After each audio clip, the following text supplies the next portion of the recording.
Hey guys, Happy New Year. We're back. Hashtags episode 5. Today we're talking about hashtag marijuana, hashtag herb, hashtag pot, hashtag chronic, hashtag ganja.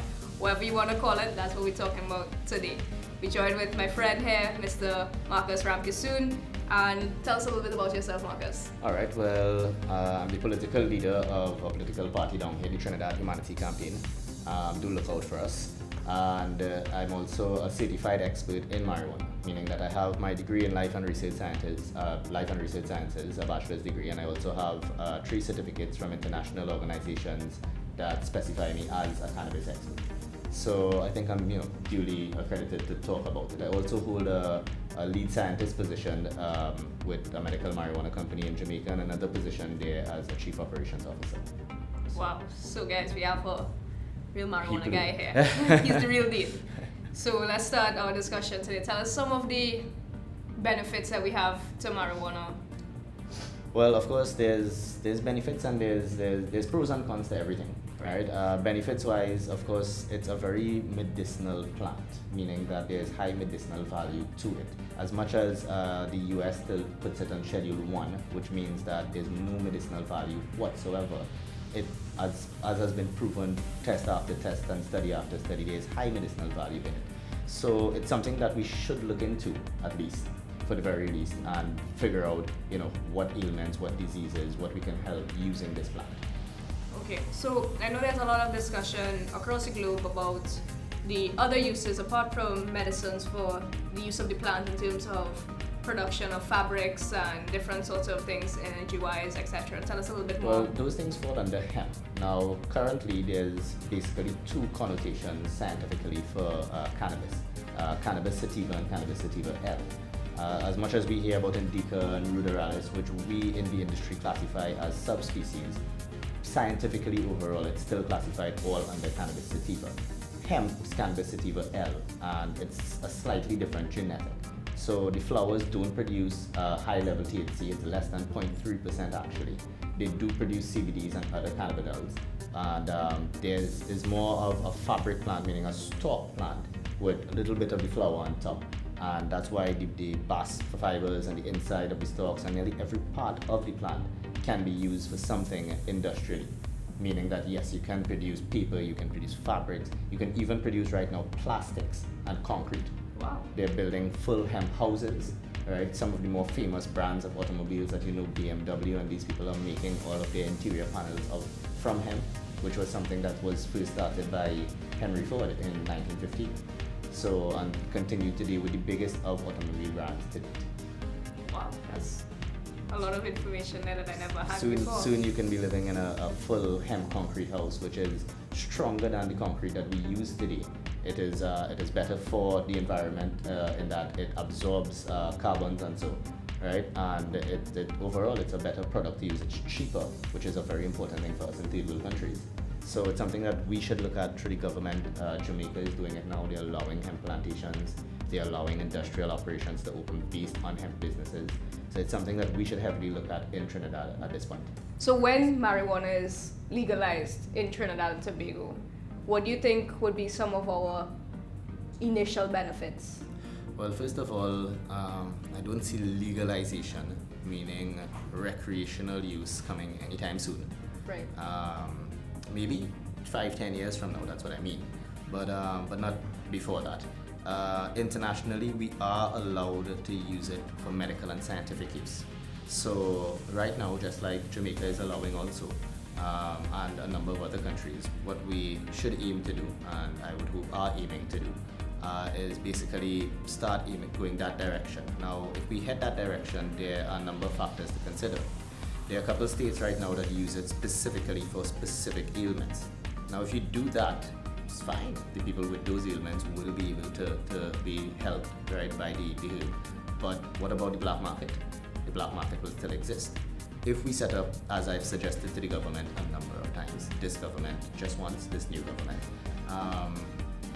through a module that I put forward to them detailing a medical code for Trinidad and Tobago, I've suggested what is essentially a California model, meaning that you, the user, can go to a doctor and obtain a prescription. and then use that prescription to go to a licensed dispensary, purchase your product from there and go back to your private place, your house, whatever, and use it there. That dispensary would obtain the product from a licensed grower, and before the product goes from the grower to the dispensary, it would go through a licensed testing facility to make sure there are no residues of pesticides or animals or whatever have you in it. When I say animals, I mean bugs. It's a sticky plant. Right.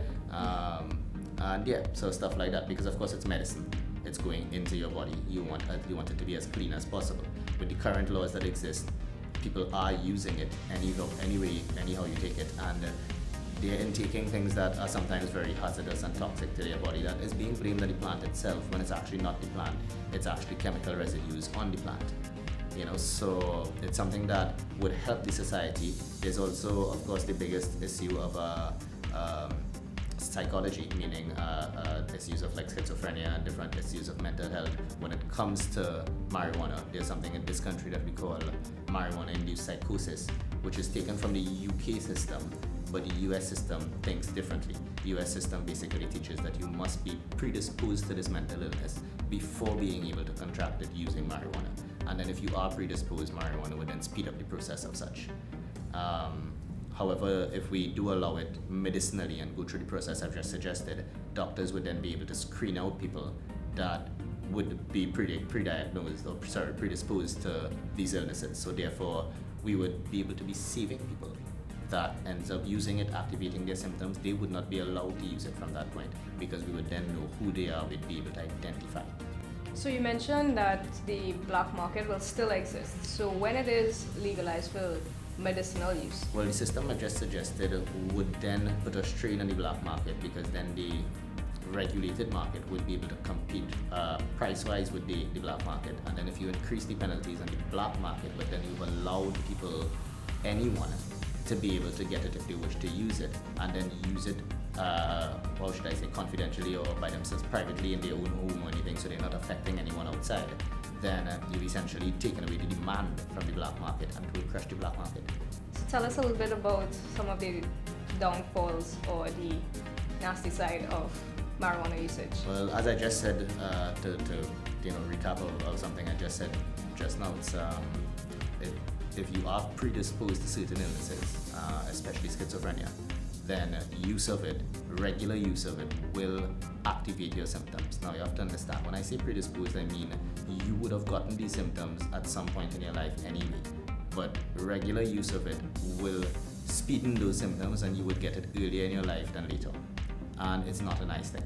So really and truly, if you do have at any point in time, if anyone who's using it out there does have visual or auditory hallucinations, meaning you hear voices in your ear when you smoke, or you see auditory, visual hallucinations, things that are not there, stop smoking. Stop using it. It's not for you. So it's not for everyone. There are people that are allergic to marijuana, just like there are people that are allergic to, cheese, chocolate, whatever have you. So allergies do exist. It's rare, but it exists. So there are those types of implications. Outside of those things, of course, addiction and abuse, as with anything, right, is always an issue. So regulation of something for someone to be able to use or not be able to abuse is first of all, it's a critical issue, because how do you suggest regulations for such? But then you can be addicted to any food. You can be addicted to any sport, any type of thing, gambling, all these things. You can form addictions to. How do you restrict someone from those things? And then keep, freedom, and people still having the right to do what they want in their leisure time and so forth. So when it gets to those areas, it becomes more ethical issues. But if treated just as alcohol were treated, if we are looking at it as a drug, let's say still, and it's treated just as alcohol is treated, then it should be a regulated product. Alcohol and tobacco is no way legal. They are recreational, but they are regulated products. You have to be licensed to produce it, you have to be licensed to sell it, and you have to be a certain age to consume it. So they are heavily regulated products. Marijuana should fall under these types of regulations. So that's what we're hoping to achieve eventually in the long run. Medical first, and then recreational through regulation. I suppose by the time it is regulated, then we would have a better handle on the youths of the nation getting their hands on this substance? Well, the countries that have decriminalized to the point where they have adjusted their laws and they've allowed for use of small amounts have all recorded less teenage use by far. All the countries. We're talking Portugal, we're talking Holland, we're even talking some of the new states with their very little data, Colorado and so forth. Only a year or so of data, one full year of data, but they have data. And they are showing less and highly reduced teen use because the taboo is off it. They have to go through proper channels to get it. People are being more responsible with it. In other words, if you have to be 18 and over, just like with alcohol, you're not going to give it to a 16-year-old or a 15-year-old. That's on you, the person, but it's up to you to be responsible. So sure, restrictions can be put in place to encourage such, but that's the direction we're heading, and that's the direction we aim to head with it. So a lot of persons, whether they be of my generation, my parents' generation, etc., go back, have the notion that marijuana usage is still quite taboo and should be banned across the board and not ever considered to be for medicinal purposes, etc. Why do you think they have these, I would call them misconceptions? Well, those things come from history. I mean, there's so many other topics that we could diverge on to show where history plays a part in people's general opinions, especially culture-wise and country-wise. But with marijuana, it's across the board, meaning it's not specific to country or culture, because the campaign that was launched in the 40s and 50s by the US, or I should say 40s and then the late 50s and 60s by the US and afterwards, because in the early 50s it was actually encouraged by the US to grow hemp for the purposes of producing things because they lost all their connections with China and Asia and all that stuff. So, but yeah, late 50s, 60s, again, they picked it up. And it was a worldwide, it was an international regime of prohibition of drugs. And it went so far that the stuff from the US, or the propaganda from the US rather, the videos, the ads, everything that they put up, posters, there's so many examples, you can find them online. Just look up Reefer Madness, and you'll see from that age where they would tell you that, smoking of a joint, it would make you crazy, would make you a murderer, would make you a rapist, and this is what, transpired and that transposed and went down through the generations. And people, the people who in that generation, this was it, this is what they learned, they passed it on to the next generation passed it on. Then our parents told us, hey, that stuff's gonna kill you. I know a lot of people who use it professionally, meaning, or professional people that use it, I mean doctors, lawyers, judges in this country, regular, on daily basis. And, they conduct their jobs regularly, take care of you, they do surgeries and all these things, so, and it happens, their tolerance is high when it comes to the use it regularly enough, I suppose. People whose tolerance are low would not venture to do, go about everyday tasks, neither am I suggesting it, right? But I am saying that it can take an effect on people where you can perform your daily activities with it, and professional daily activities, important activities such as doctoring and judging. Nice.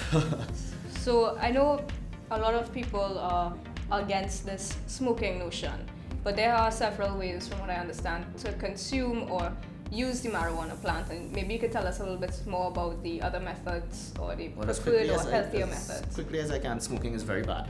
Alright, smoking or combusting of any plant material is highly carcinogenic. As much as marijuana does have high anti-carcinogenic properties, smoking it or combusting it is highly carcinogenic.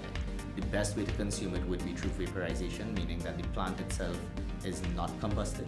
Your end product will be just what you put in, just drier, little browner, but the same product that you put in, not ash. So it's not being burnt. And that way you're not having a carbon intake and then a carcinogenic intake. Outside of that, there's ways of concentrating it into oils, which are even cleaner than using the actual plant itself, because then you've gotten rid of all pesticides, all residues, everything, and you just end up with the cannabinoids that are important: THC, CBD, CBNs, whichever ones. But whole plant extracts, individual.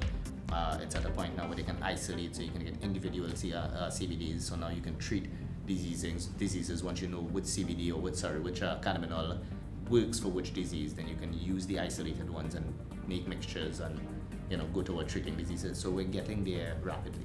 A lot of people talk about different strains, and they have a lot of these fun and goofy names that float around, and I just want to know what's the difference between the strains and if there's any. Well, you have rose mango and you have long mango. and you have wrong mango, and you have Toulouse mango, and you have all sorts of different mangoes. And none of them are genetically modified organisms, GMOs, right? All of them are basically selectively bred strains, meaning that if you had long mango in your garden alone, at some point in time, you will find a tree that has something a little different. It might be red, it might be round, it might be small. If you took the seeds from that tree and kept growing over and over and over, and crossing it with itself, 7 generations later, you would have a pure, smaller mango, whatever it is you got out of that field. And that is what is called selectively breeding and purifying a strain of anything, of any agricultural product, basically. So strains are the same thing with marijuana. There exist thousands of strains, individual strains with different cannabinoid and terpene profiles. Cannabinoid meaning the active elements in the marijuana, which is cannabinoids, and terpenes meaning the smell and flavor molecules, which work symbiotically for medicine and other purposes within the plant itself. Those things together, different profiles of such create different strains. And that's where, of course, there's so many now that the names might get a little bit goofy at times, yes. So do you think there's any merit to them naming it different things? Or is it basically the same sort of strain that just is named differently? It's definitely different cannabinoid and terpene profiles, so definitely it's not to the point of genetically they're the same, obviously, but it's like it's like the tomatoes. Again, genetically the tomatoes are the same, but outside of that they're well, I shouldn't even say that, they're different genetic varieties also. It's the same things. There's slight genetic varieties and mutations that make different size buds, different colored buds, different taste, different structure, and there's so many. I mean, it's hard to believe, but there are thousands of different ones, because there are over 200 cannabinoids and nearly 100 and something different terpenes. So if you really were to mix and match them, do some statistics and entity and all that stuff, you get millions of combinations. So they do represent individual strains, yes. Okay, thank you. So there you have it, guys. Episode 5. Found out a lot of great things from Marcus, a lot of facts. Learned about hashtag cannabinoids, hashtag strains, hashtag many things. I am hashtag mind blown right now at the plethora of information that has entered my ears and resonated throughout my soul. Stay tuned for next week. We're going to have a similar video talking about a personal experience with one of my friends who went through the recovery and rehab process after addiction, as well as a part 3 which will incorporate Marcus and my friend, who will talk about both their experiences and their wealth of knowledge on the topic. Stay tuned. Comment below.